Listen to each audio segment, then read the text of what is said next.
நலன் சொன்ன மாதிரி தர்மத்தின் வாழ்வதனை சூது கவும்னு ஒரு படம் பண்ணிட்டு கிட்டத்தட்ட 10 வருஷத்துக்கு அப்புறமா மறுபடியும் தர்மமே வெல்லும்னு ஒரு படம் பண்ணியிருக்காரு. அந்த நல்லதை மறுபடியும் கொண்டு வந்து சேர்த்ததுக்கு உங்களுக்கு ரொம்ப ரொம்ப நன்றி நலன். நலன் பார்த்தீங்கல்ல, இதுதான் நலன். எல்லாருக்கும் ஒவ்வொரு டைரக்டர்ஸ் பிடிக்கும். ஆனால் எனக்கு தெரிஞ்ச நிறைய டைரக்டர்ஸ்க்கு பிடிச்ச ஒரு ஆள்னா நலன் குமாரசாமின்னு சொல்லலாம். நான் எந்த செட்டுக்கு போனாலும் பசங்க சொல்லுவாங்க, சார் நலன் சார் படம் மாட்டீங்களா, நலன் சார் படம் மாட்டீங்களான்னு. அவ்வளோ ஃபேன் பாய்ஸ் இருக்காங்க அவங்களுக்கு.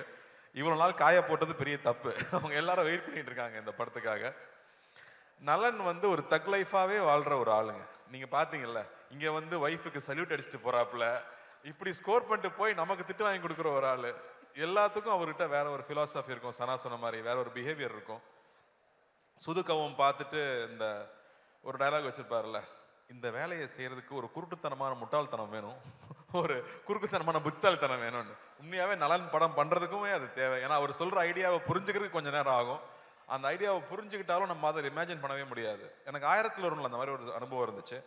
செல்வராகவன் ஒரு சீன் எழுதியிருப்பாரு. அந்த சீனை புரிஞ்சுக்கிட்டு நடிக்கலாம் ட்ரை பண்ணா ஒண்ணுமே புரியாது. அவர் வந்து எக்ஸ்பிளைன் பண்ணா மட்டுமே தான் அது புரியும். அப்படி நலனுடைய ஒவ்வொரு விஷயமும் வேற ஒரு பேரலல் வேர்ல்ட்ல ஒரு இமேஜினேஷன் இருக்கும். ஸோ அப்படி எனக்கு நலன் கூட ஒர்க் பண்ணது ரொம்ப ரொம்ப சுவாரஸ்யமா இருந்துச்சு.